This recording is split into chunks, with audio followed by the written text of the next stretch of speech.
vou falar, na verdade, sobre... Bom, é um mini curso assim, que é introdutório, né, sobre superfície de curvatura média constante, do tipo fronteira livre em alguns domínios no espaço euclidiano tridimensional. Na verdade, esse minicurso, vou discutir aqui, vou apresentar alguns resultados que o pessoal tem obtido recentemente, né, relacionado com essas superfícies, e, bom, dentre os quais alguns são de minha própria autoria em colaboração com, por exemplo, o Marcos Petrúcio, o Celso Viana, o Edno, o próprio Alain. Então, vou tentar falar um pouco assim sobre alguns resultados recentes relacionados com esse tema. Mas, bom, nós preparamos aí um minicurso para mais ou menos uns 4 dias, né, umas 4 aulas, umas 4 aulas, e hoje eu vou fazer assim, uma parte bem básica mesmo, assim, uma parte introdutória, e mais com a intenção também de motivar, bom, assim, de certa forma motivar, porque a gente está trabalhando com esse tipo de problemas relacionados com essa superfície do tipo fronteira livre, e bom, para também deixar algumas notações já estabelecidas. E, bom, e é isso. Na verdade, assim, aquela motivação inicial mesmo é formada assim, por alguns resultados já clássicos, não é? Na área de superfície de curvatura média constante no espaço euclidiano tridimensional. De maneira, no caso, superfícies que não possuem bordo, né, ou superfícies fechadas, e aí, naturalmente, alguns problemas que surgem, né, como, digamos assim, uma extensão ou um problema natural para o caso de superfícies com bordo, já resultados obtidos e bem estabelecidos para o caso fechado, ou mesmo, né, no caso sem bordo, não compacto e tal. Tá bom? Então, hoje nós vamos fazer uma aula mais, digamos assim, introdutória e focada um pouco mais no caso sem bordo, e justamente com a intenção de motivar, deixar claro, porque, bom, essas são as perguntas que vão surgir para o caso com bordo. E aí a gente, digamos assim, vá diretamente para o caso que é de fronteira livre, que seria, digamos, para o caso com bordo, mas ainda um pouquinho, digamos assim, mais restrito, né? Então, muito bem, vamos lá. Eu vou começar aqui a falar sobre, bom, o princípio de minimação, né? Vamos falar assim, ação mínima, que é um conceito fundamental em ciências, né? Esse princípio de ação estacionária, o princípio de ação mínima, já vem considerado há muito tempo, né? E digamos assim, algo central em física e matemática aplicada, em termodinâmica, mecânica de fluidos, né? Física de partículas e por aí vai. Bom, e no caso de, digamos assim, superfícies, a gente pode ver, digamos assim, essa ação no que nós vamos, daqui a pouquinho, falar, que são as superfícies de curvatura média constante, né? Na verdade, esse princípio de ação estacionária, que também é conhecido como princípio de menor ação, de menor esforço, ele é um princípio variacional, né? Que, digamos assim, quando ele está sendo considerado aplicado a uma ação de um sistema mecânico, ele produz as equações de movimento desse sistema, né? O princípio, na verdade, afirma que as trajetórias ou as soluções de equações de movimento são pontos estacionários. né? Também conhecidos como pontos críticos do funcional de ação do sistema. E, bom, o termo minimação é um termo, digamos assim, que é historicamente usado, mas que não é uma coisa assim muito precisa, né? Mas, enfim, esse princípio, ele é algo fundamental, como eu disse, em matemática, física, por aí vai. Na verdade, esse princípio da minimação, ele estabelece que em todos os fenômenos naturais, uma quantidade chamada ação, ela tende a ser minimizada, né? E aí existe uma frase bem interessante do Simon, né, lá de Stanford, que ele fala o seguinte, ó, muitas vezes você vê esse fenômeno, né, o da minimação, na natureza porque de todas as configurações possíveis que você pode ter, aquelas que de fato ocorrem possuem a menor energia. Muito bem, então, dito isso sobre esse princípio, né, uma pergunta interessante, e aqui já apresentando, no caso, onde podemos ver esse princípio, né, como se forma uma bolha de sabão. Né? Em uma bolha de sabão atuam duas forças. Né? Uma que é a tal da tensão superficial, que é essa força de atração entre as moléculas de sabão, né, que reduz a área superficial da bolha de sabão. A segunda força é a pressão, que é a diferença de pressão, no caso aqui a diferença, a força seria a diferença de pressão entre exterior e interior da bolha de sabão, e que faz aumentar a área da superfície da bolha de sabão. Então, uma bolha de sabão, na verdade, é esse contorno de menor área que envolve um determinado volume. Essa superfície, ela mantém constante a diferença de pressão interna e externa. Então, aí você, digamos assim, né,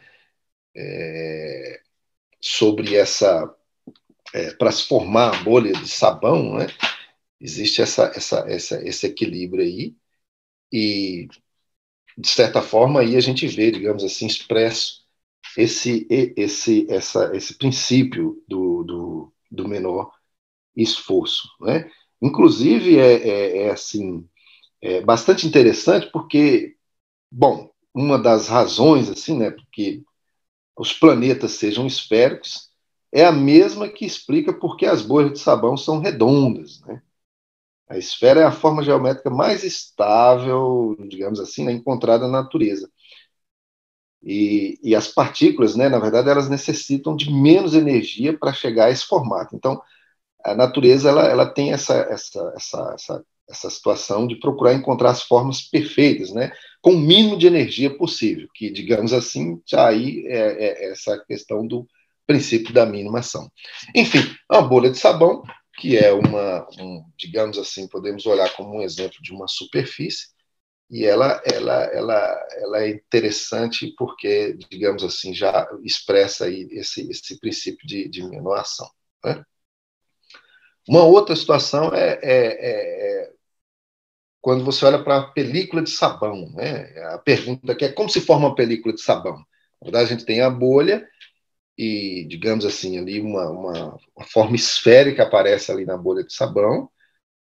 E aí agora uma película de sabão, a gente precisa, digamos assim, de um contorno para se formar essa película, e nela atua somente uma força, né?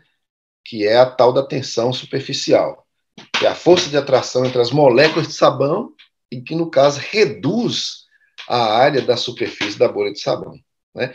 Então, a película de sabão sempre adota essa forma que minimiza a energia elástica, né? Ou seja, aí se você pensar num contorno assim, digamos, uma curva, né? Fechada ali, simples, aí você mergulha isso numa emulsão de sabão e aí você vai construir ali uma película de sabão. E ela, na verdade, ela assume essa forma que, né, minimiza essa energia elástica. E, no caso ali, a área.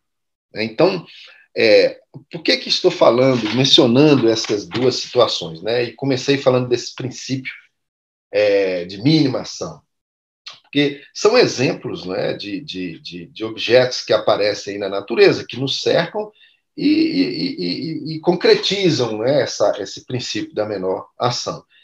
E fazem parte desse, digamos assim, essa coleção de objetos aí que a gente vai chamar de superfícies, né, o R3.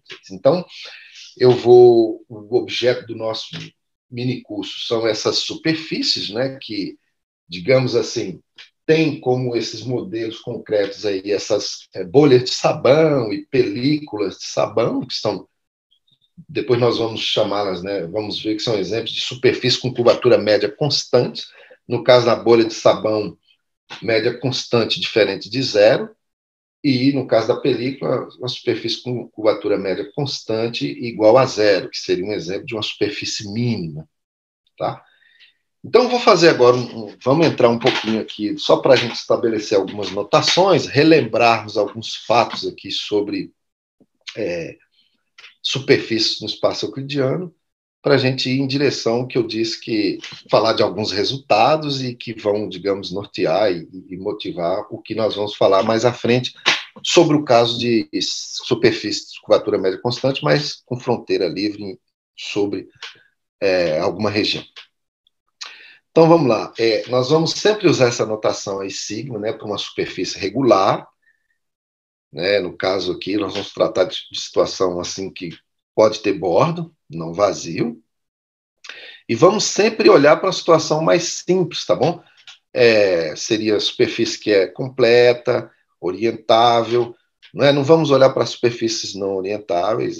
Bom, enfim, no caso aqui, eu quero dizer que, para o caso de orientável, que existe esse campo normal, unitário aí, sobre sigma, que vamos denotar assim por N, tá bom?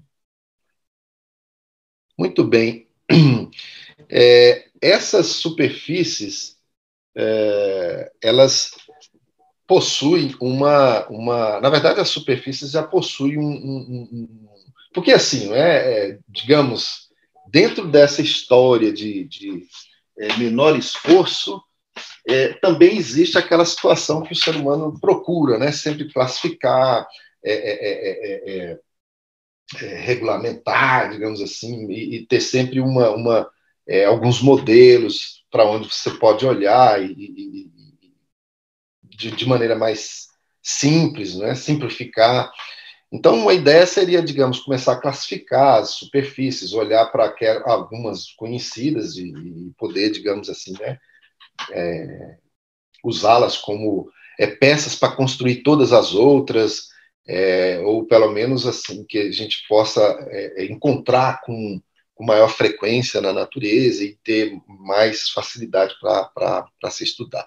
No caso das superfícies compactas, e aqui no caso orientáveis, nós temos uma maneira de vê-las, não é? De forma, digamos assim, mais simples, que seria essa classificação, que é dada pelo número de alças e pelo número de componentes de bordo ou buracos dessa superfície, né? Então, no caso aqui, nós estamos falando, né, de superfícies orientáveis.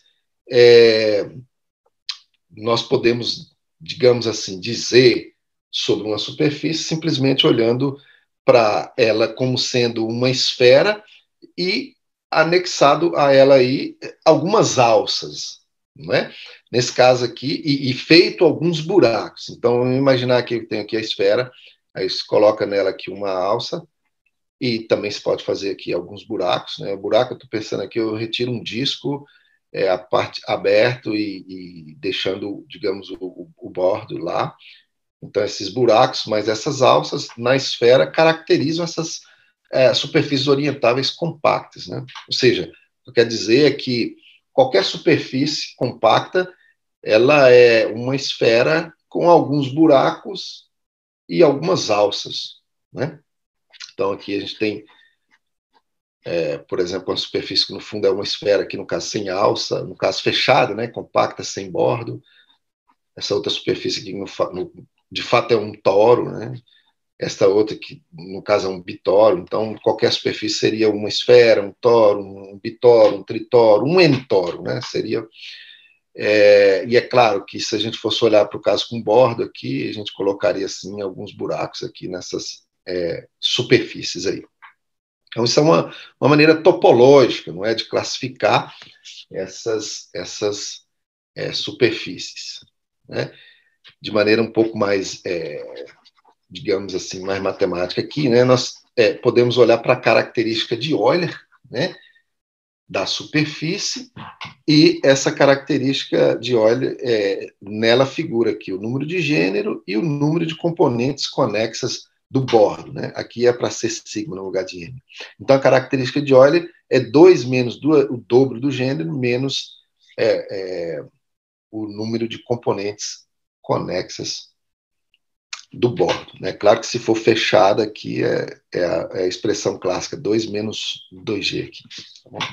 Então, você tem aqui, né, por exemplo, a esfera, na verdade, uma superfície com característica de Euler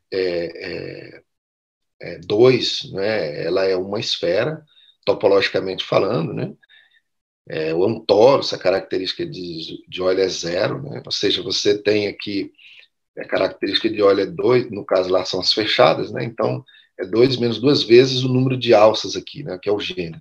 Então, no caso da esfera, não tem gênero nenhum, seria 2. No caso do toro, tem uma esfera com uma alça, né? Então, seria 0. 2 menos 2, 0. Isso aqui já é 0, porque não tem borda. E temos aí um bitoro, que é menos 2, e tritoro. No caso das fechadas aí, né? E assim segue. No caso com bordo, ou seja, aqui só para dar um exemplo, né? Um disco tem característica de Euler 1, e um anel, por exemplo, ou um troncozinho ali de um cilindro, né? Tem característica de Euler 0, porque aí agora você, né, retira aqui o número de componentes do bordo, né? Então, um disco, por exemplo, ele não tem gênero, né? Não tem nenhuma alça, e aí 2 menos tem apenas uma componente de bordo. 2 menos 1 é 1, e no caso de um disco tem duas componentes de bordo, né? Continua ainda sem gênero, sem alça, então é 2 menos as duas componentes de bordo, que seria 0. Então, digamos assim, né? É só uma maneira de olhar para as superfícies de maneira assim, classificadas, né? A partir da característica de Euler.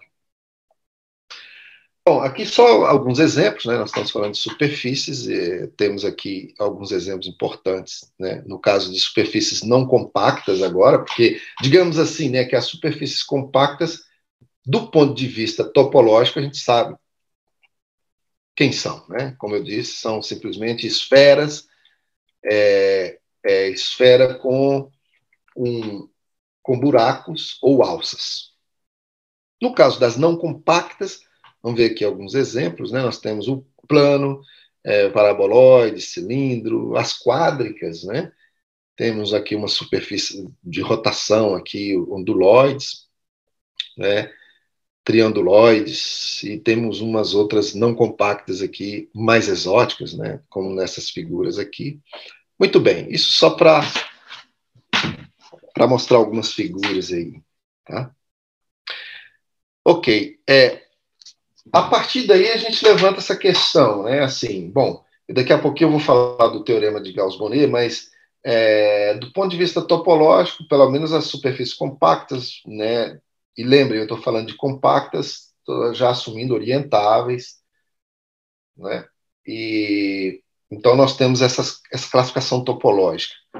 Mas agora nós queremos olhar um pouquinho mais para perto, né? Para diferenciar um pouquinho mais essas superfícies, e aí nós vamos falar um pouquinho aqui sobre essa estrutura, né, de diferenciável que a superfície possui, e nós estamos olhando para a superfície regular, e olhar para alguns objetos que são as curvaturas que aparecem, que podem ser utilizados aí para diferenciar um pouco essas superfícies. Então, quando nós temos uma superfície, né, ela é regular, por cada ponto temos um plano tangente, né? E aí nós podemos considerar planos ortogonais a esse plano tangente, não é? e a interseção desses planos ortogonais com a superfície determinam curvas. E, bom, você pode olhar ali, pode pegar um plano, né, e girá-lo assim, fazer toda uma rotação aí, produz todas essas curvas, que são, porque, né, a interseção da superfície com um plano vai ser uma curva, e aí nós olhamos para aquelas curvas que possuem a menor curvatura e a maior curvatura. Né? Essas duas curvas são especiais no sentido de que, com essas curvaturas dessas curvas, nós vamos produzir outras curvaturas dessa superfície. Né? Então, nós fazemos isso, e a essas curvaturas aí, vamos denotar assim, né, K1 e K2, são as curvaturas principais. Né? De uma outra forma dizendo também, imagine, você tem aqui um campo normal unitário, né? Você tem sempre um plano tangente. Então, imagine que esse campo normal, num ponto, por exemplo, ali, você deslizar, né, fazer um movimento do plano tangente ao longo da superfície, ali, numa vizinhança desse ponto, esse plano ele se move ali e é o mesmo também que variar esse campo tangente, né? Porque você tem o campo normal. Você tem um plano tangente e tem esse campo normal. É como se você segurasse nessa seta normal e fizesse um movimento ali, você está também deslizando esse plano tangente. Então, digamos assim que a variação que esse vetor normal sofre, ele diz como esse plano tangente escorrega e movimenta e deixa de ser, digamos assim, o próprio plano inicial. Né? Então, digamos assim que essa variação instantânea desse vetor normal vai dizer alguma coisa dessa superfície, o quanto que essa superfície, nas proximidades do ponto ali, deixa de ser aquele próprio plano inicial tangente àquele ponto. Né? Então, digamos, a variação instantânea, o quanto que o plano, na hora que escorrega um pouco, deixa de ser aquele plano tangente. Então, a derivada, a variação desse campo normal, desse vetor normal, vai medir isso. Né? Mas como você tem aí uma aplicação, um campo, né, que pega um ponto e leva num vetor, e na verdade é um vetor unitário ali, e sua derivada não vai ser, digamos, um número, né? Vai ser uma transformação linear desse plano tangente no próprio plano tangente, digamos assim. E aí, quer dizer, a gente pode verificar que a derivada desse campo normal é autoadjunta, e aí a gente pode encontrar uma base ortonormal formada de autovetores para essa transformação linear.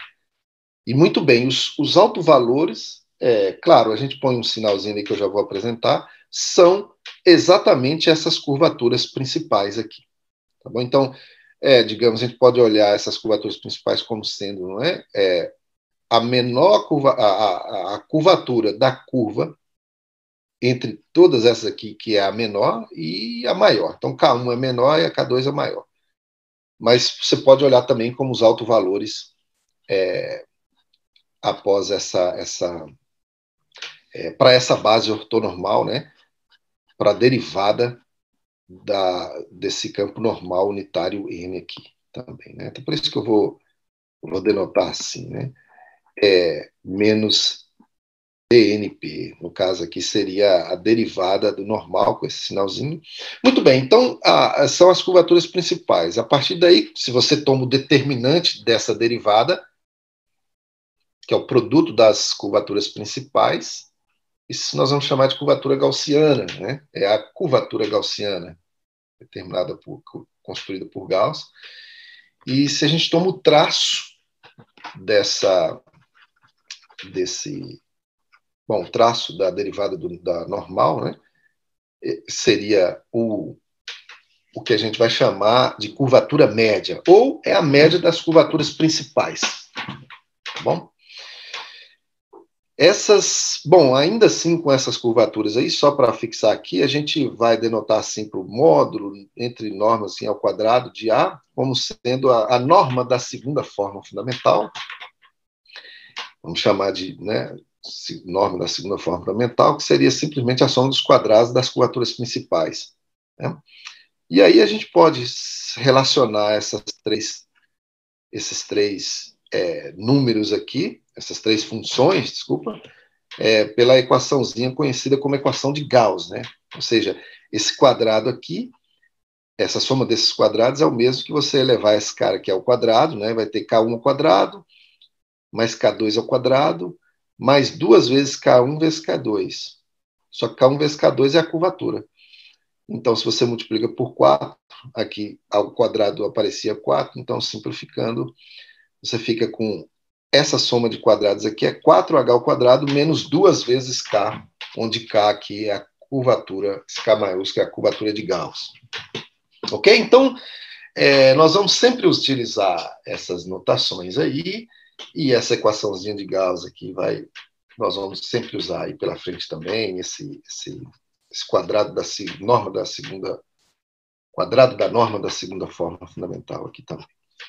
Ok? Então, aqui só como exemplo, né? Se você tem uma esfera de raio R, então ali você toma um ponto, o plano tangente, e aí você pode imaginar aí, né, que qualquer plano ortogonal a esse plano tangente vai determinar círculos, né, de raio R, todos iguais. Então, aquela curva, e a curvatura do círculo, no caso, é o inverso do raio, né? Então, todas as curvas têm a mesma curvatura, que é o inverso do raio. Então, o K1 e K2 são iguais, A1 sobre R. E aí, claro, né, a curvatura média é simplesmente 1 sobre R, a curvatura gaussiana é 1 sobre R quadrado, e você pode calcular aí todos os termos em questão que a gente apresentou aqui em cima. Né?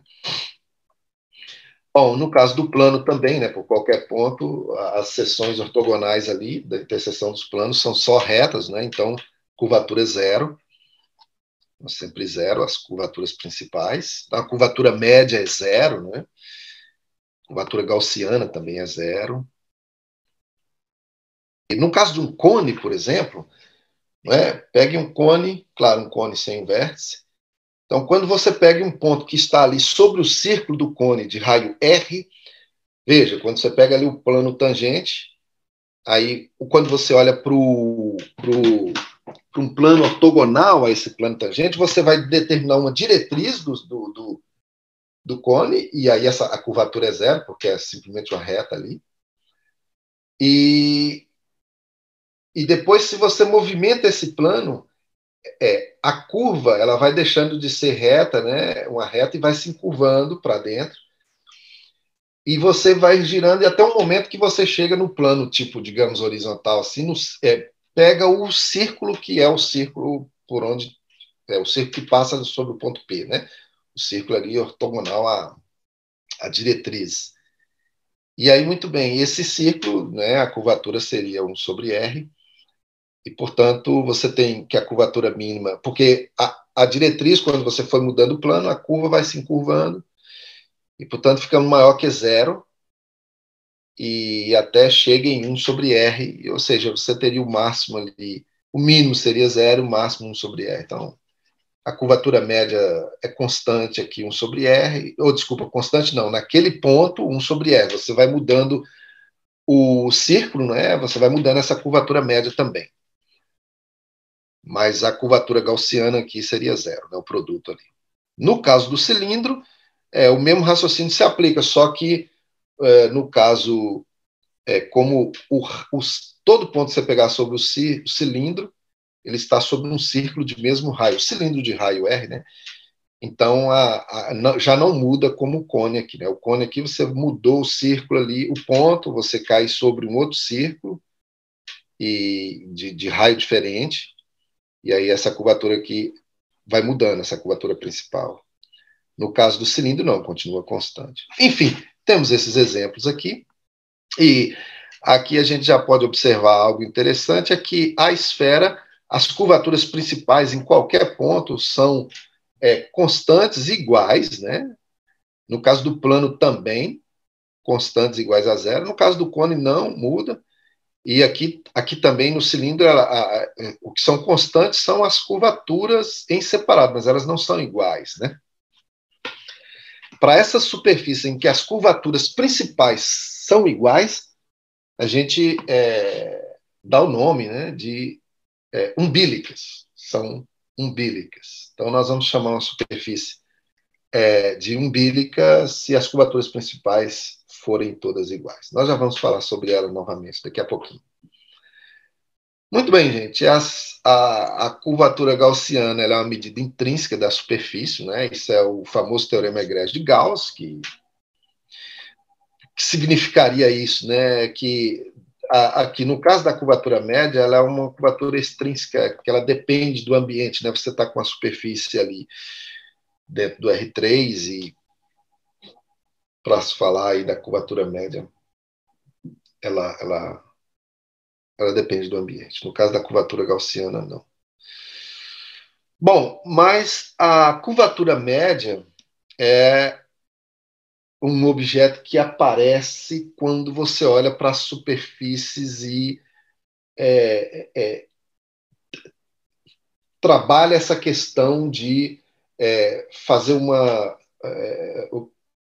bom, verificar uma certa minimização de alguma ação, no caso assim, por exemplo, da área, né? Se você pega uma superfície e você faz uma perturbação, você quer olhar ali, digamos assim, numa certa proximidade, vizinhança dessa superfície, como que a área delas procede em relação às superfícies muito próximas ali, né? Se ela cresce, diminui. Então, nós temos aí alguns tipos de problemas, né? Do tipo problema isoperimétrico, você fixar um bordo e querer determinar a superfície que possui aquele bordo e possui menor área, né? Ou a superfície que engloba uma determinada região, um determinado volume fixado, e não bordo, mas agora volume. Você quer saber aquela superfície que minimiza, que engloba esse volume, mas tem uma área menor. Então, você tem alguns problemas do tipo isoperimétricos que a curvatura média vai aparecer. Nós vamos falar um pouco disso um pouquinho mais à frente, mas, enfim, está mais ligado a essa questão do que eu também mencionei aí de princípio de minimação. Tá? Bom, um resultado aqui que é muito importante, que conecta o que a gente começou a falar, que foi a classificação topológica das superfícies. E agora a gente está olhando para um pouquinho mais que essa geometria diferencial, então aparecem essas curvaturas, não é? A curvatura geodésica, ou a curvatura gaussiana, curvatura média. E aí, quer dizer, nós temos, assim, antes de avançar um pouco mais para, digamos, classificação, olhando para a curvatura, nós temos essa conexão, né, entre a topologia e a geometria aí agora, né, que é dado por esse teorema de Gauss-Bonnet. No caso aqui, eu estou olhando só para uma superfície compacta, tá bom? E o teorema de Gauss-Bonnet diz que a média da curvatura gaussiana ao longo da superfície, mais a média da curvatura do bordo, curvatura geodésica, né, a soma, né, é exatamente a menos de 2π a característica de Euler. Então, você tem aqui esse objeto topológico e do lado de cá já, apesar de estarem médias, já aparecem esses objetos geométricos, né? Aparece a curvatura. Então, mesmo que você agora vá olhar para a curvatura, para, digamos, diferenciar um pouco a superfície e poder dar uma classificação um pouco mais refinada, não dá para escapar muito da questão topológica. Tá? Por exemplo, vamos pegar uma superfície fechada, né? Essa parte aqui não aparece, não tem borda, então a média da curvatura é sempre 2π vezes a característica de Euler. Então, se você já tem uma superfície que sabe a priori que a topologia dela, a característica de Euler é positiva, por exemplo, então a curvatura não vai poder ser uma coisa assim muito díspare, né? Não vai poder ser algo, por exemplo, negativo ou variar muito de forma que a média fique negativa. Então, digamos aqui que a característica de óleo, a topologia ainda causa uma influência forte sobre a geometria da superfície. Bom, mas isso só para motivar a situação de que nós vamos falar aqui, tentar fazer um pouco sobre classificação de superfície do ponto de vista, usando um pouco mais esse refinamento, né, no caso a geometria, mas não dá para fugir muito, né, a topologia ainda assim vai causando uma certa influência. Exemplos dessas situações, né? Por exemplo, uma superfície que ela é completa e a curvatura, aqui eu estou pensando no caso sem bordo, tá? E possui curvatura menor ou igual a zero, então ela é difiomorfa ao plano, é possível mostrar isso. Nesse primeiro momento aqui, eu não vou fazer algumas continhas, daqui a pouco eu vou começar já a fazer algumas continhas, mas aqui só a título de... a aula de hoje é mais motivacional também. Né? Se ela for completa e tem curvatura positiva, estritamente positiva, então ela tem que ser ou difiomorfa a uma esfera ou a um plano. Né? Observem que aqui nós estamos olhando para a curvatura e estamos falando de uma classificação, estamos verificando aqui algo do ponto de vista topológico. Né? Você pode melhorar esse resultado aqui acima um pouquinho, né? Se a curvatura for maior ou igual a zero, completa, mas se em algum ponto for positiva, então acontece o mesmo que acima. Ou é uma esfera, topologicamente falando, ou um plano. Tá? Agora, vamos apresentar aqui bom, primeiro resultado aqui mais, digamos assim, geométrico, mais rígido, né, no sentido de que aí começa a fugir um pouquinho mais da topologia e começam a aparecer, digamos, os refinamentos que eu quis dizer. Né? Você tem agora um pouco mais de... como diferenciar um pouco mais a superfície, usando a geometria agora. Esse resultado aqui ele é importante, né? Nós vamos usar mais para frente, que é sobre superfícies umbilicas. Então, ele diz o seguinte, se você considera uma superfície que é umbilica, no caso conexa aqui, né? Bom, a gente vai sempre considerar superfícies também conexas, tá? E as curvaturas principais são sempre iguais, né? Então, essa superfície é, na verdade, um aberto do plano ou de uma esfera, um pedaço de um plano ou de uma esfera, que são aqueles dois primeiros exemplos que eu mencionei lá sobre curvaturas, né? A esfera foi o primeiro exemplo, umbilico, e o plano o segundo.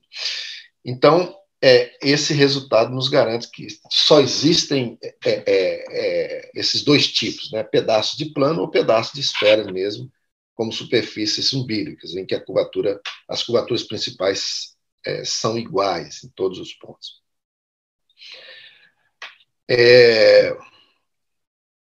Muito bem, então vamos lá, sobre essa questão de classificar um pouquinho mais classificar essa superfície agora não só do ponto de vista topológico, mas geométrico.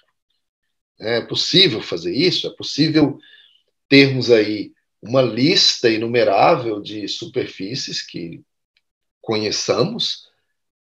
Então, o que eu estava a dizer é que, assim, né, o primeiro resultado aqui sobre classificação, digamos, já geométrico, que eu quero apresentar aqui, é esse resultado sobre superfícies umbílicas, né, que garante que uma superfície umbílica aí no R3, né, tem que ser um pedaço de um plano ou um pedaço de uma esfera. Na verdade, é um aberto de um plano ou um aberto de uma esfera.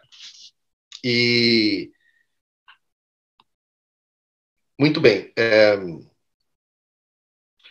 Isso, bom, está dentro dessa questão aí, né? Se é possível a gente criar uma lista inumerável de superfícies que são, digamos, minimamente, ou vamos falar assim, bem conhecidas e que possam ser modelos para classificarmos outras, conhecermos outras geometricamente, né? Digamos assim, pega uma superfície que tem uma determinada propriedade ou satisfaz algumas propriedades que são típicas de uma daqueles modelos, daquela lista enumerável, então ela tem que ser a menos de isometria aquela superfície, né? Não é possível fazer isso geometricamente, né? No caso das umbílicas aqui, que a gente tem esse resultado, que se for umbílica só pode ser um pedaço de um plano ou um pedaço de uma esfera. Né? Umbílicas, lembrando, são aquelas em que em todos os pontos as curvaturas principais são iguais. Ok, então há esse resultado aqui do Liebman. E aqui, gente, olha, eu estou falando de superfície, no caso aqui, fechada, tá? Sem bordo. Esse teorema do Liebman garante que se a superfície tem curvatura gaussiana constante, então ela tem que ser uma esfera de raio 1 sobre a raiz da curvatura. E aqui, olha, aí você pode perguntar, bom, mas e essa curvatura? Poxa, aí é constante, você colocou a raiz ali, poderia ser negativo, poderia ser zero. Bom, então é assim, né? Se você tem uma superfície fechada no R3, então a gente já garante que ela tenha pelo menos um ponto onde a curvatura seja positiva, tá? Portanto, no caso aqui, se a curvatura for constante, então ela é toda positiva, né? E como que a gente vê isso, né? De maneira bem rápida, você tem uma superfície fechada, então você pode colocá-la, pode pegar uma esfera grande que contém essa superfície e encolhendo essa esfera até um ponto toque primeiramente aí nessa superfície, isso vai acontecer de maneira tangente, e como a superfície está por dentro dessa esfera, ela encurva mais do que a esfera, né? Ela está assim por dentro, então a curvatura dela, neste ponto, é maior do que a curvatura da esfera. Como a curvatura da esfera é positiva, então ela, nesse ponto, tem curvatura positiva. Bom, eu quero dar uma ideia da prova desse resultado. Por quê? Porque daqui para frente eu vou utilizar certas técnicas, né, ferramentas para falar dos resultados aí que a gente quer apresentar aí durante o mini curso. E essas técnicas são parecidas com as que podem ser usadas para provar esses resultados que eu vou apresentar aqui. Tá? Então, nesse momento, não é uma superfície explicitamente, né, nós não estamos considerando com curvatura média constante ainda, né, nem entramos nessa questão fortemente, né, aqui ainda estamos falando da curvatura gaussiana, e lembre que, deixe-me voltar aqui, as curvaturas estão aqui, né, aqui você tem a curvatura, essa relação entre as duas curvaturas, aqui a curvatura média, a curvatura gaussiana, e se, né, o fato da curvatura gaussiana ser constante não implica, né, não está aqui implicando que a curvatura média é constante, e nem o contrário, né, se a curvatura média for constante, não está implicando aqui que a curvatura gaussiana seja constante. Então, no primeiro momento aqui, nós vamos falar desse resultado considerando curvatura gaussiana constante, depois a gente passa para o caso de curvatura média e vamos em direção à superfície de curvatura média constante. Muito bem, então, vamos lá, eu quero superfície com curvatura gaussiana constante, superfície fechada aí, nós estamos pensando no caso fechado aqui ainda, tem que ser uma esfera de raio 1 sobre a raiz da curvatura gaussiana. Uma ideia da prova desse resultado aí. E aqui, gente, olha, exatamente, né, é uma esfera no sentido aqui geométrico, é rigidamente uma esfera mesmo, não topologicamente uma esfera. Tá? Então, muito bem, como nós vamos fazer isso? Né? Pelo teorema de Jordan-Brouwer, essa superfície pode ser olhada, né, como o bordo, né, de um domínio ômega, compacto, e o fato da gente ter aqui essa curvatura, né, positiva, na verdade, olha, vejam, assim, ela não pode ser zero, como eu disse, né? Na verdade, tem um ponto onde ela é positiva, como é constante, ela é toda positiva. Então, essa superfície, bom, eu não fiz isso com cuidado aí tudo, mas ela é convexa, né? Então, você pode encontrar um ponto aí, dentro desse ômega, de forma que o vetor com origem nesse ponto, extremidade num ponto P lá da superfície, ele faz um ângulo, um ângulo, né? Ele faz um ângulo menor do que menor ou igual, na verdade, no caso, ele vai ser menor, né, do que π sobre 2. Ou seja, essa função aqui é positiva. Tá? Esse aqui é o normal. Então, quando você pega desse ponto C até o ponto P na superfície, olha para o ângulo que esse vetor de extremidade C e P faz com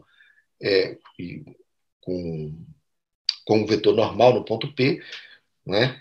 Você tem aí, o mesmo que dizer aqui que essa função é positiva. Ou seja, ela é convexa, tá bom? Você pode encontrar esse ponto e construir essa função que é positiva.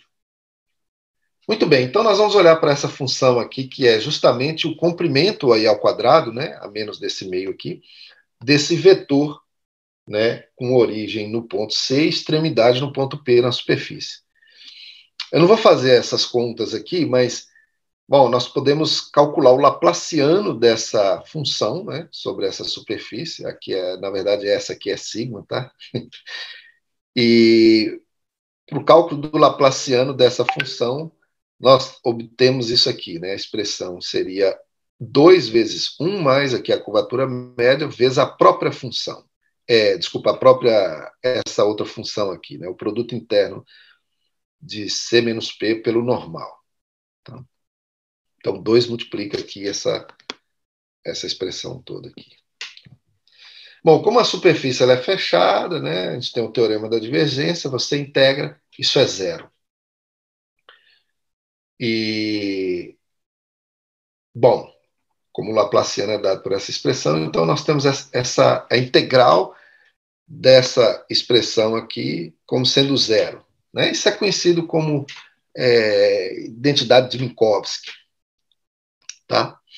Bom, agora nós podemos fazer o seguinte, nós podemos também obter uma outra identidade integral, que é essa aqui. Ó. Aqui aparece 1 mais a curvatura média, vezes a função ângulo, vamos dizer assim, né, do vetor C menos P e o vetor normal. E a gente consegue melhorar, fazer mais essa eu acho que eu vou até comentar aqui mais ou menos como se faz isso. A gente consegue construir essa outra identidade aqui, onde agora aparece, multiplicando a função P menos C, a função curvatura gaussiana. Né? Só que para isso aparece esse HP aqui. Tá? Deixa eu só lembrar aqui como se faz. Isso é uma coisa muito rápida, mas eu vou até aproveitar para poder... que depois talvez eu vá usar um pouquinho mais essa... É o seguinte, para fazer aquela expressão, o que a gente faz? A gente constrói essa função, uma função H, né, aqui de sigma, né, para R, dada da seguinte forma, né, H de P, fazer assim, como sendo o produto aqui P pelo normal, vetor, e aí podemos fazer a conta, que eu não vou fazer aqui agora, justamente por causa do tempo, mas depois eu posso indicar como que a gente pode obter isso. Então, isso aqui a gente faz umas continhas aí que leva-nos a obter o seguinte, isso aqui vai ser menos 2, produto interno entre o gradiente de F e o gradiente da curvatura média. Eu já vou dizer quem é F. A curvatura média não é constante, então aqui vai aparecer aqui esse termo. Menos 2 vezes H menos 4. Na verdade, aqui seria a norma da segunda forma fundamental, né? Que é 4H ao quadrado menos 2K, curvatura gaussiana, isso vezes a própria função H. Tá bom? Então, a gente obtém essa expressão aqui para o Laplaciano, dessa função aí, que é o produto do ponto P pelo normal no ponto P. E a função f, na verdade, é a função que é aquela, eu acho que eu usei ela lá já, né? Que é a função, no caso aqui, eu estou colocando assim, mas eu posso colocar aqui C menos P, tá? Que é como se o C fosse zero, mas é só fazer deslocar, a expressão é a mesma, não muda, só que no lugar, obviamente, de H é que aparece C menos P, e a função f é a função lá que a gente já usou, que é meio, né, de módulo de P ao quadrado. Poderia ser que C menos P ao quadrado. Tá bom? Então, para essa função aí, a gente já sabe lá, né, que o Laplaciano é 2 vezes 1 mais aqui a curvatura média vezes P vezes o normal aqui. Né? Então, você integra, aparece aquela primeira identidade, que eu chamei lá de identidade de Minkowski. E, muito bem, utilizando essas duas expressões, né, essas duas Laplaciano aqui, a gente obtém o seguinte, que o divergente, isso sobre a superfície, tá? Da função do campo 2 curvatura média vezes o gradiente desta f é dado por uh, menos Laplaciano de h, que é essa expressão aqui, tá? Mais 2 vezes h maiúsculo, que é a curvatura média, mais 2 vezes a curvatura gaussiana, vezes a própria função h. E aí agora é só integrar, né? Como a superfície ela é fechada, integrando essa expressão aqui, isso é zero, né? Pelo teorema da divergência, do lado de cá também é zero, então fica a integral desta função aqui igual a zero, tá? Que é a expressão aqui. Deixa eu voltar aqui. A expressão aqui, né? Claro, a gente joga 2 para cá e o 2 não precisa aparecer. Lá eu estou fazendo como se C aqui fosse zero, né? Mas é a função H, é essa função aqui. E essa é a função F, quando C é zero. Dá igual. Muito bem, então, olha só, nós temos essas duas identidades aqui, e agora, como a curvatura, nós estamos considerando a curvatura gaussiana constante, né? E no caso ela é positiva, a gente toma aqui a raiz de K, podemos multiplicar aqui para dentro, aqui fica zero ainda, então aqui fica raiz de K vezes H. Então, usando essas duas identidades, nós obtemos essa daqui, essa terceira, que na verdade é exatamente, né? Se você faz aqui o H vezes 1, né? Mais H vezes raiz de K é, é, exatamente. Vou voltar aqui. Aqui tem um K minúsculo, né? K maiúsculo, ou seja, aqui H vezes 1, mais H vezes raiz de K, K vezes 1 vezes H, raiz de K. E vamos ver aqui. Aqui é raiz de K menos K vezes a raiz de K vezes raiz de K, que daria K. Então, teria que ser aqui, né? Ou seja, esse menos esse. Então, H vezes 1H, depois H vezes raiz de K, depois menos a raiz de K, depois menos K vezes essa função, e é exatamente, teria que cancelar aqui, né? Então, tem um raiz de K aqui, vamos ver. Só me ver aqui, que seria raiz de K, raiz de K. Aqui é K, Deixa eu só ver aqui onde que está. Aqui. Ah, exato, aqui é esse vezes esse dá H. E esse vezes esse dá menos raiz de K, mas aqui está C menos P. Tá vendo? Mudamos o sinal aqui. Aqui é P menos C. Então, colocando aqui C menos P, vem um menos para cá. Né?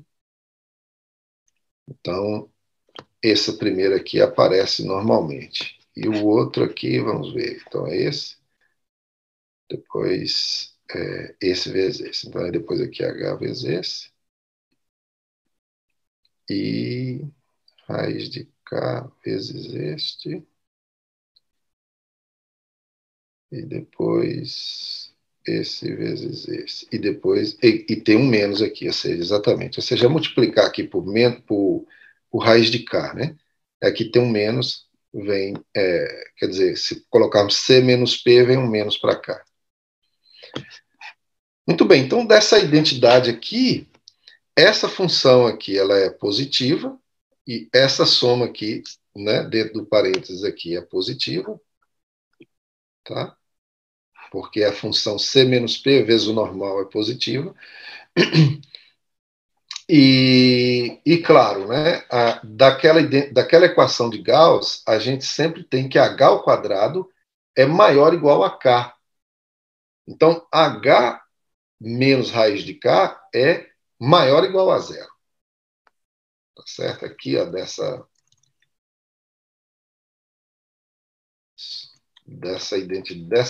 identidade aqui, isso aqui é maior ou igual a zero, né?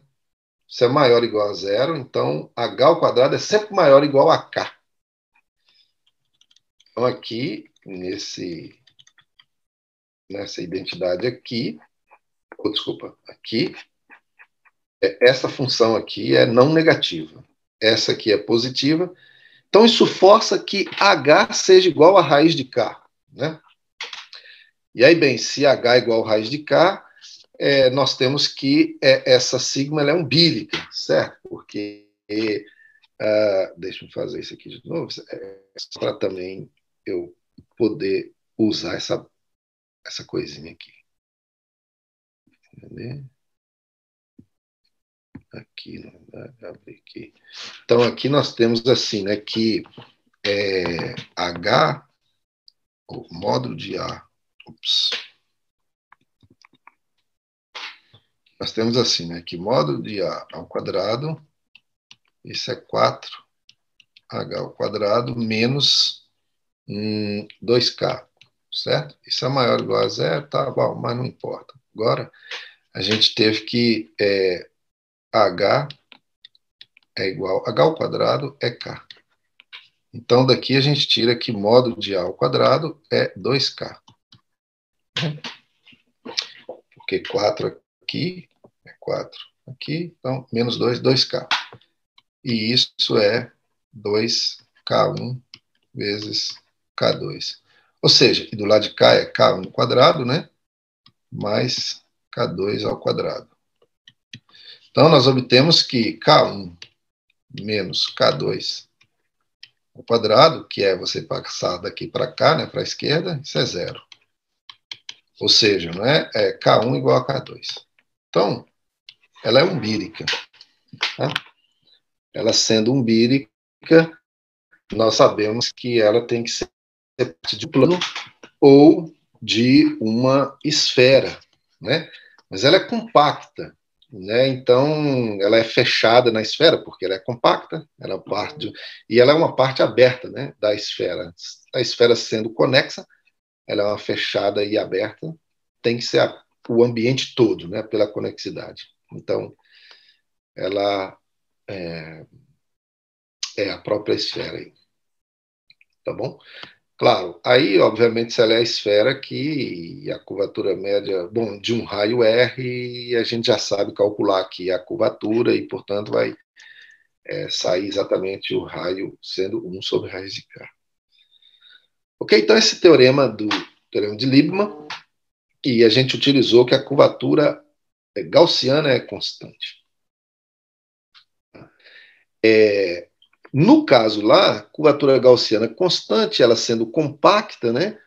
No caso fechada, tem que ser positiva. No caso da curvatura gaussiana ser identicamente nula, ela sendo completa, e no caso aqui não pode ser compacta, né, porque isso a gente já sabe que a curvatura tem que ser positiva em algum ponto, mas se ela for a curvatura constante, e no caso nula, ela sendo completa, ela tem que ser um cilindro ou um plano. Tá? Esse é o teorema de Hartmann-Nirenberg. E, bom, eu não vou apresentar a prova desse resultado, vou apresentar aqui a prova de um outro resultado, que é como esse aqui, e, na verdade, é um pouquinho mais geral, né, e vai acabar englobando esse resultado e o anterior. Então, vou apresentar a prova de um outro resultado que, basicamente, é uma extensão desse teorema de Hartmann-Nirenberg, que é esse aqui, do Klotz-Ossermann. Esse do Nirenberg é de 1959, e o do Klotz-Ossermann de 1966. E esse resultado aqui é o seguinte: você pega aí uma superfície com curvatura média constante, e no caso aqui, tá, ela completa, e, bom, vou pensar aqui que ela é mergulhada, tá bom? Na verdade, eu não vou precisar pedir isso, mas assim, ela é completa, né, e sempre orientável, como a gente tem considerado. No caso aqui é sem bordo, curvatura média constante, aquela média lá, K1 mais K2 sobre 2, função constante. Se ela for convexa, ou seja, curvatura gaussiana não negativa, então ela é uma esfera, um cilindro ou um plano. Tá? Observe que isso tende a em direção que nós estamos falando no caso anterior aqui, mas enfim, agora eu vou olhar aí a curvatura média constante e mais convexa, né? Curvatura gaussiana aí é não negativa. Então, vou dar uma prova desse resultado, porque também nós vamos utilizar algo que mais à frente nós vamos utilizar também. Só para mencionar aqui, nós utilizamos aqui essas identidades, né, que são conhecidas como identidades de Minkowski, e que, bom, lá na frente, quando falarmos para o caso de superfícies com curvatura média constante, do tipo fronteira livre, esse tipo de identidade vai aparecer também. Bom, então vamos lá, eu quero dar uma prova desse teorema aqui e, bom, e finalizar falando sobre o teorema de Alexandrov e tal, para a gente dar direcionamento para o que nós vamos falar mais adiante. Bom, agora já são 2h14, não, né? 2h14, agora são 11h15. 11h15. Ok. Então vamos lá. Para eu falar desse resultado aqui, eu vou usar um princípio de máximo, tá? Vamos direto para a prova. E aí eu quero lembrar aqui um pouco sobre o princípio de máximo, porque no final das contas, eu ainda não falei aqui sobre isso, a curvatura média uma superfície, ela, digamos assim, ela é localmente o gráfico de uma função. Quando você olha para uma superfície, por exemplo, que é o gráfico de uma função, quando você vai olhar para as curvaturas médias, para a curvatura média dessa superfície, isso é dado em termos do divergente, do gradiente da função cujo gráfico é a superfície. Né? Não é só o gradiente, aparece ali um outro termo que é, digamos, a raiz de 1 mais norma do gradiente quadrado, aparece o divergente de um campo. E, bom, e aí a curvatura média é dada por esse divergente. Então, essencialmente, a curvatura média é dado por digamos assim, aparece aí o divergente, né, que tem a ver com um operador elíptico. Então, digamos assim, se você fosse, por exemplo, tentar procurar superfícies com curvatura média dada uma função ou uma constante, no fundo você teria que estudar ali pelo menos localmente, uma equação diferencial, né? Porque é o divergente do gradiente de uma função, né? A menos de uma outra função que aparece ali, e isso é um operador elíptico e tal. Então, O que eu quero dizer com isso é que, em se tratando de operador do tipo elíptico, segunda ordem, né, aparecendo aí, quando se está estudando essas superfícies, é de se imaginar que ferramentas, né, resultados para equações elípticas de segunda ordem sejam úteis para serem aplicados para estudar essas superfícies, né? Uma desses resultados é o princípio de máximo, né? Então, o princípio de máximo é algo que aparece aí. Então, eu vou lembrar rapidamente aqui o princípio de máximo, né, para operadores lineares de segunda ordem, elípticos, em domínios aí no espaço euclidiano, com coeficientes suaves, né, contínuos até a fronteira. E, bom, deixa eu fazer o seguinte, porque eu coloquei a expressão explícita aqui desse operador. Deixa eu pegar aqui aqui onde eu possa ver isso diretamente. Aqui. Vamos lá. Aqui vai mudar um pouquinho aqui o idioma, mas é só para eu lembrar aqui que eu acabei não colocando lá. Então, um operador elíptico, só para lembrar aqui, né, rapidamente, o operador elíptico, num aberto aí do espaço euclidiano, denotado aí por L, é uma coisa... Bom, um operador nós vamos considerar dessa forma aqui, certo? Essa parte aqui que seria as derivadas, né, do produto de funções aí, A e J pelo derivadas primeiro de uma função U, esse somatório, e mais essa parte aqui onde aparece derivada só de primeira ordem, né, funções BI vezes a derivada aqui de primeira ordem, mais uma função C, está anotando aqui, que é vezes U, é uma parte aqui independente de derivadas, né? Então, o laplaciano de uma função definida num aberto do Rn é um exemplo, né? Porque a função C é zero, a função B é zero, e as funções A e J são todas iguais a 1 aqui nesse caso, né? 1. Bom, 1 a menos desse somatório aqui. Muito bem, então o operador L que aparece lá é uma coisa desse tipo aqui, tá certo? O laplaciano mais uma função vezes U seria um exemplo, são equações do tipo Schrödinger, operador do tipo Schrödinger. Então, C, a função C que vai aparecer lá no enunciado do princípio do máximo é essa função que no operador acompanha aqui o termo independente das derivadas de primeira ordem. Né? Então, quando você tem um operador, bom, aí, né, o operador ele é elíptico, quando você olha a matriz, não é? A matriz aqui formada pelas funções que aparecem aqui na parte onde vai figurar da ordem, a matriz formada por essas funções é uma matriz positiva definida, tá bom? É uma matriz positiva definida.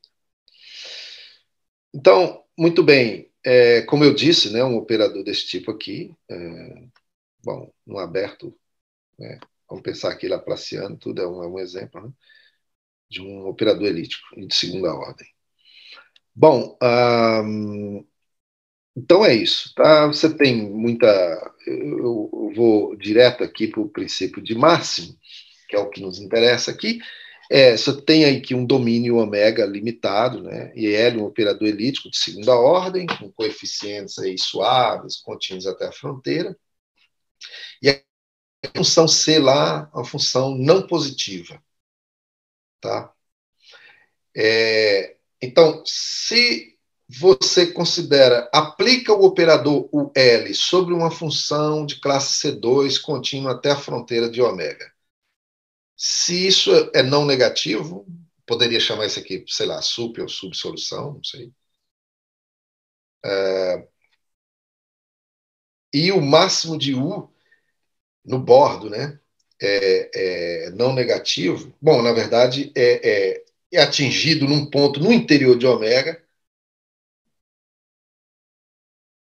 Então, U é uma função constante. Na verdade, isso aqui é só para poder dizer o que é útil, digamos assim, para um primeiro momento, é para dizer o seguinte, né? Se você tem uma função aí que ela é não negativa,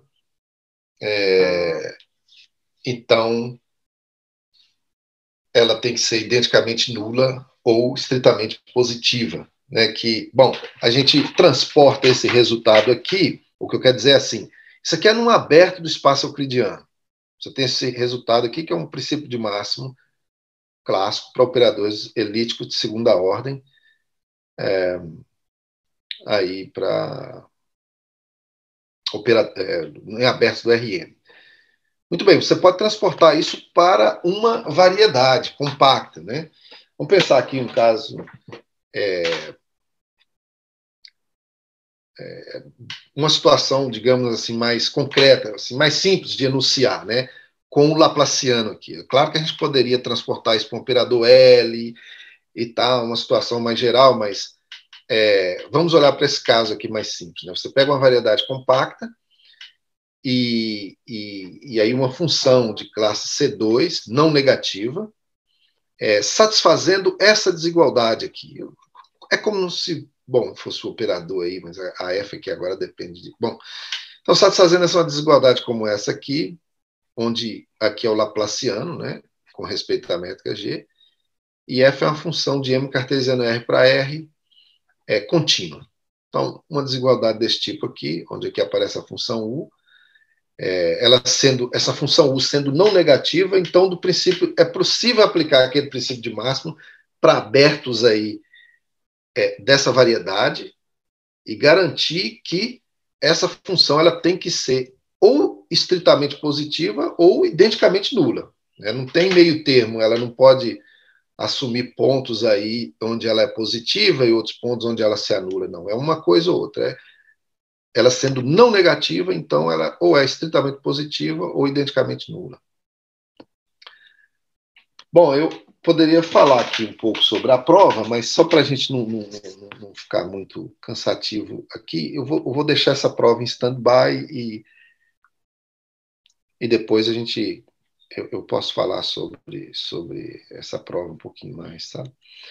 Mas, enfim, é simplesmente uma situação do tipo, olha para abertos da variedade M, que você pode cobri-la de aberto, você pode pegar um aberto pequenininho, né?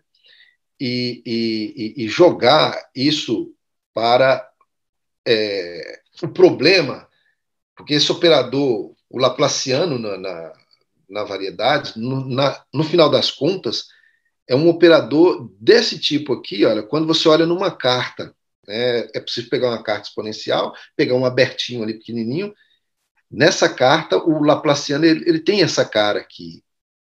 Aqui são, né, os símbolos de Christoffel, da variedade, nessa carta e tal, mas aqui aparece um operador exatamente do tipo L, né, de segunda ordem, elíptico, e, bom, aí você aplica o princípio de máximo aí para esse aberto, e pronto, e conclui para a função U, o fato usando o princípio de máximo para U nesse aberto.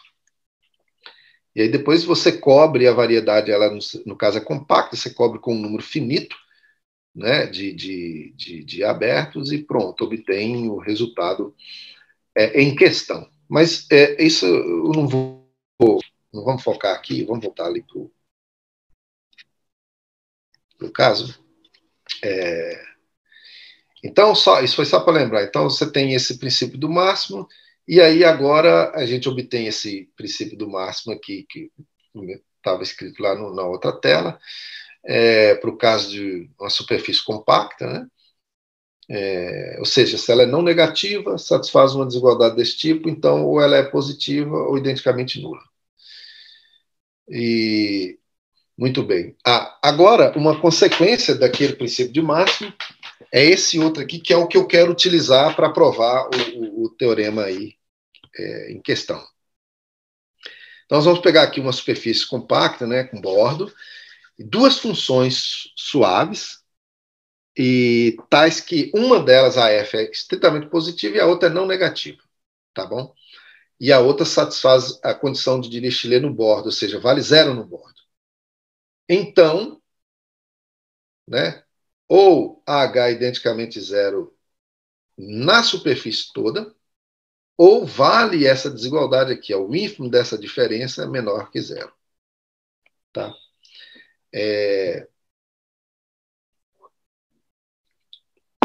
Parece que não tem muito a ver com o que está escrito aqui, né? Porque aqui você tem um operador L e aqui aparece praticamente um operador aqui, né? L e tal. Aqui está fazendo uma desigualdade, aqui não tem nada disso diretamente, mas esse ínfimo, no final das contas, é como se fosse o ínfimo de um operador aí, né? Que se fosse maior ou igual a zero, aplicaremos o princípio de máximo e tal, e aí concluiríamos um fato. Mas a prova aí é simples, né? Usando o princípio do máximo, que é exatamente fazer isso, né? Define H sobre F. No caso aqui, a F é estritamente positiva, então você pode fazer H sobre F. Aí, bom, vamos. Aqui você pode calcular o Laplaciano desse H aí, aparece diretamente essa diferença aqui. E mais esse termo. É claro que aqui você tem agora, né, você pode agora aplicar esse princípio de máximo de Hopf e garantir. Bom, aí aqui é só para garantir que ou bom, se essa função aqui que a gente quer concluir que é negativo, se for maior ou igual a zero, né, você tem que ou ela é identicamente nula ou é estritamente positiva, tá? Ou dizendo de outra forma aqui também, né, H não pode atingir um máximo no interior, a menos que ela seja constante. Tá? E aí, veja bem, ela não atingir esse máximo no interior, né, a menos que H seja constante, né, significa dizer que, né, aqui no caso, esse ínfimo aqui é negativo. Caso atinja o máximo no interior e essa função seja constante, né, como a própria H aqui já vale zero no bordo, então ela seria toda zero e aí a H seria zero. Né? Ou seja, seria o tema do resultado aí. Né? Então, agora, veja, se a gente pega logo uma função H como sendo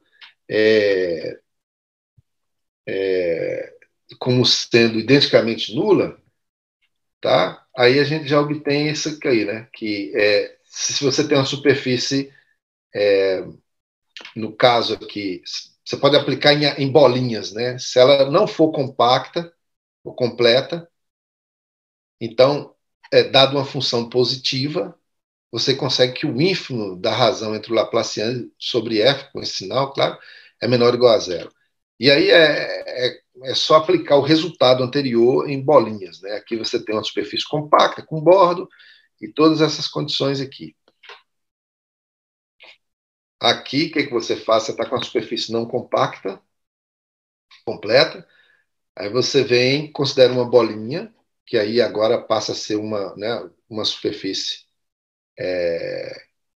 agora compacta, com bordo, pega a bolinha e fechada aqui, com a bola. E aí considera esse problema aqui, o problema de Dirichlet nessa bolinha, para o Laplaciano. Ou seja, aqui na verdade é o primeiro autovalor pode olhar aqui para o primeiro autovalor do Laplaciano, né, nessa bolinha. E aí, claro, você tem uma autofunção associada que é positiva, e né, no caso, para o problema de Dirichlet, valendo zero no bordo. Tá?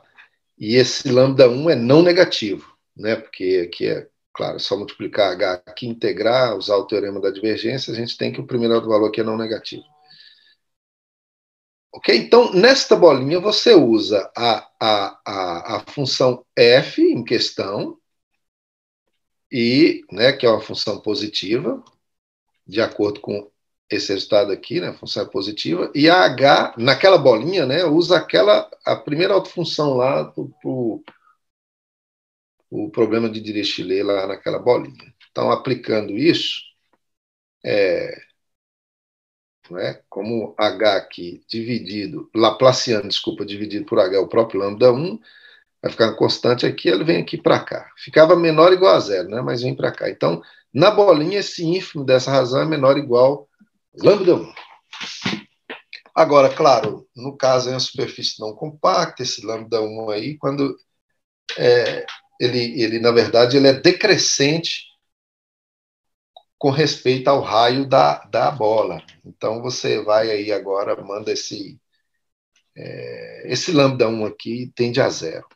Né? Quando você vai crescendo essa bolinha aí. Né? Você está aqui numa variedade, numa superfície completa, não compacta, e aí você, digamos assim, manda o raio daquela bola para infinito e você obtém que isso aqui vai para zero. Então, ou seja, esse aqui é um resultado, um princípio de máximo que nós vamos utilizar aqui para provar aquele teorema. Uma superfície completa e não compacta no R3, qualquer função positiva satisfaz esse ínfimo aqui dessa razão é menor ou igual a zero. Então, muito bem, voltemos aqui ao teorema.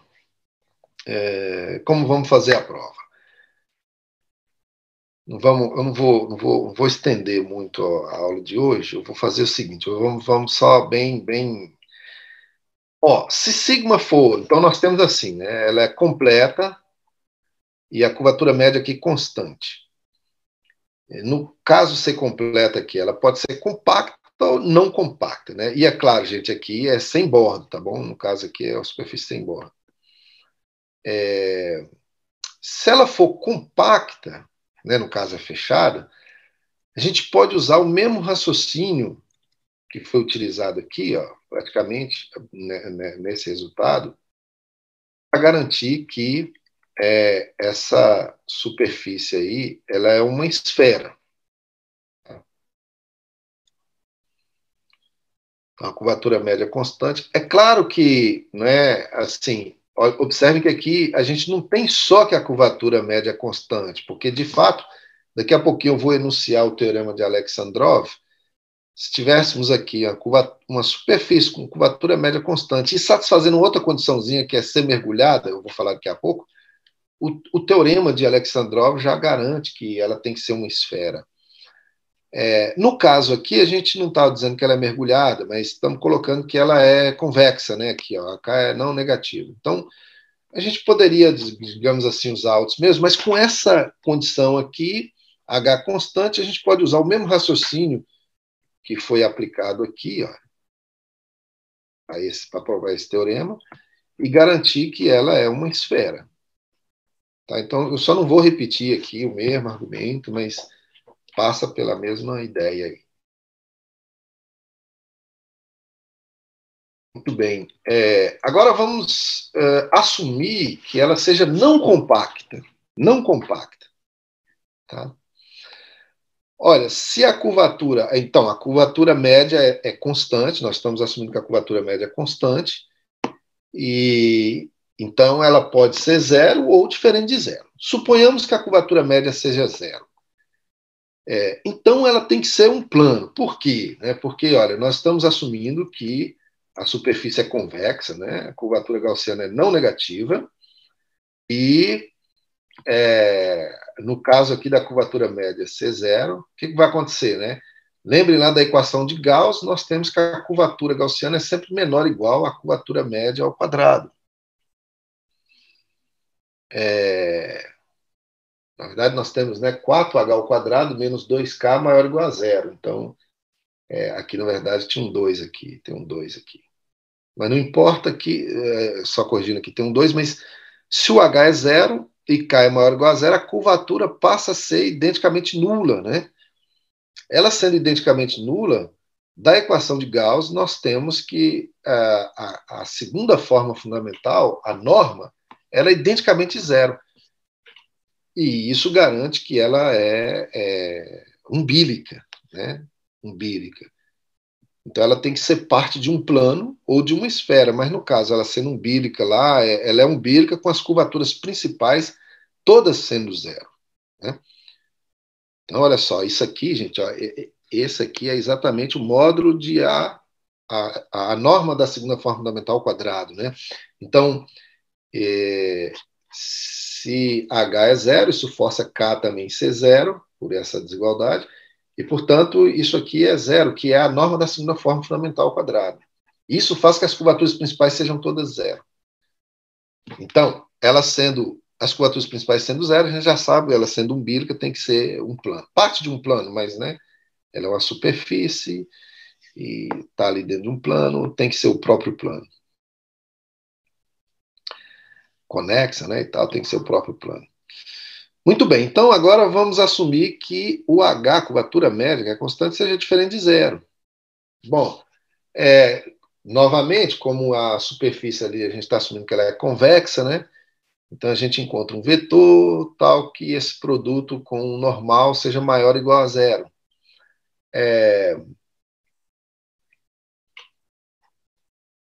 Então, nós estamos com uma superfície completa, não compacta, e temos uma função f que é não negativa. Tá? Só que, veja bem, essa função aqui, também não vou fazer essa conta, porque, na verdade, eu já apresentei aqui, né, para fazer aquela segunda identidade de Minkowski, nós temos uma identidade lá para o Laplaciano dessa função, que é isso aqui. Isso aqui é a norma da segunda forma fundamental ao quadrado, né? Essa diferença. Então, olha só, aqui do princípio do máximo, nós temos que essa função ela já é não negativa. Então, por essa equação aqui, né, com o Laplaciano e tal, do princípio do máximo, essa função ela tem que ser ou identicamente zero ou estritamente positiva, tá? Se ela for identicamente zero, imagine, tá? Assim, você tem um vetor fixo V e o vetor normal fazendo um produto com esse vetor V sendo zero em todos os pontos. Ou seja, tem um vetor fixo, imagine o vetor E1, desculpa, E3, né? Ou seja, o 001, só para exemplificar, tá apontando assim para cima, fixo. E aí você tem uma superfície em que o vetor normal, essa superfície, vezes esse vetor fixo, é sempre zero, ele é sempre ortogonal. Então você imagina, é como se fosse um cilindro ali, né? Em torno desse vetor aí. Como se esse vetor determinasse aí uma reta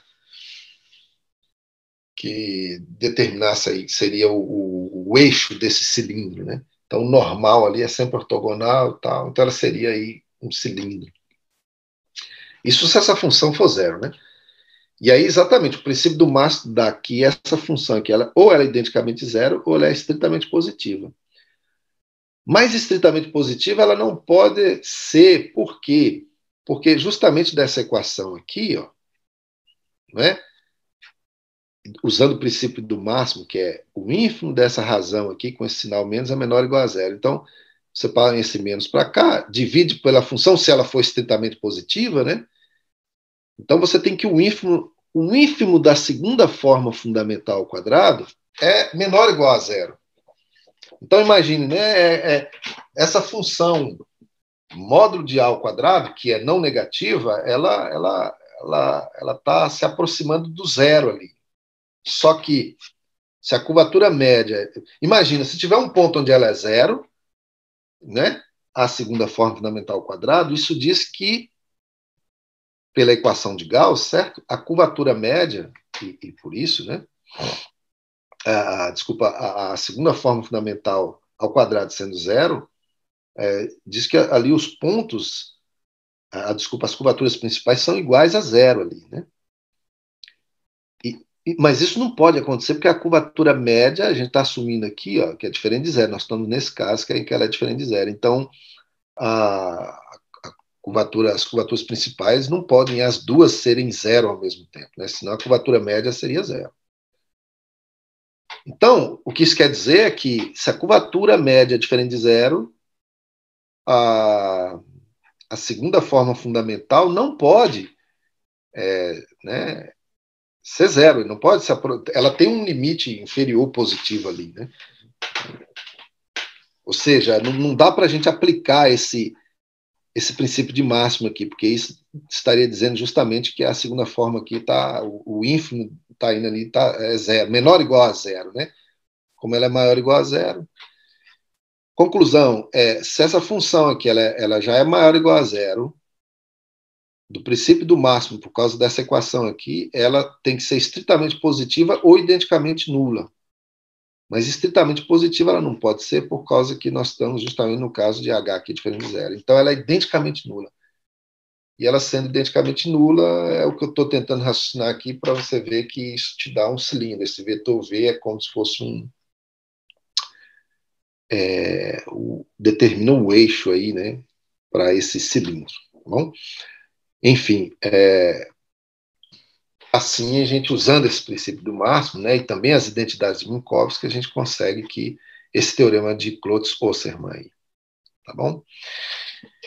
Então, pessoal, o que acontece agora é o seguinte, veja, olha, nós temos vários resultados aqui para superfícies completas sem bordo, né, superfícies compactas sem bordo, né, fechadas, e que envolve a curvatura gaussiana ser constante, ou a curvatura média nesse caso aqui agora, né, e concluir que é uma esfera, ou é um plano, no caso um cilindro aí. E só para completar essa lista, eu queria lembrar aqui de 3 resultados super importantes, ainda para esse caso sem bordo, que são esse teorema de Hopf, de 1951, que garante o seguinte: se você tem uma superfície, garante que qualquer esfera, topologicamente falando, né, qualquer esfera topológica que tenha curvatura média constante, na verdade, ela é uma esfera redondinha mesmo. Então, observem que os teoremas lá atrás a gente pedia que fosse convexa a superfície, né? Aqui, né? A curvatura, deixa eu voltar aqui. Esse exemplo aqui a gente pediu a curvatura gaussiana constante. Então não é a curvatura média. Nesse caso aqui a gente pediu curvatura média constante, mas a curvatura aqui ela é não, a curvatura gaussiana é não negativa. Claro que se ela for fechada, não é? Ou seja, compacta sem borda, e a curvatura for estritamente positiva, né? No caso aqui, a curvatura é positiva num ponto, a gente já sabe que ela é homeomorfa a uma esfera. Então, esse teorema de Hopf já garantiria aqui que ela tem que ser uma esfera redondinha, que é esse teorema de Hopf aqui, né, de 1951. Ele é anterior a esse aqui, né, 1966. É só uma outra maneira aplicando esse teorema de Hopf aqui. Mas, enfim, curvatura média constante, topologicamente uma esfera, tem que ser redondinho uma esfera. Né? Esse teorema de Hopf. Agora, fechada, compacta, sem bordo, mas não é necessariamente topológica uma esfera, mas ela é mergulhada. Se tem curvatura média constante, então tem que ser uma esfera redondinha. Esse é o teorema de Alexandrov. Então, o teorema de Alexandrov ele é diferente aqui do teorema de Hopf, porque o Hopf pede que seja uma esfera, topologicamente falando. No caso, o Alexandrov não pede, mas pede que seja mergulhada. E, de fato, o Ventes mostrou que existem toros que são imersos com curvatura média constante. Ou seja, esse teorema de Alexandrov, ele de fato, essa condição de ser mergulhada é importante. Mas é uma classificação para superfície fechada com curvatura média constante.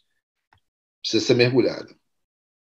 E, por fim, esse resultado aqui do Manfredo do Carmo e o Lucas Barbosa, 1984, que garante, né, que se ela for fechada, e você não pede que seja mergulhada, né, também não pede a topologia de uma esfera, mas pede uma outra condição, que é ser estável, que eu vou falar mais à frente,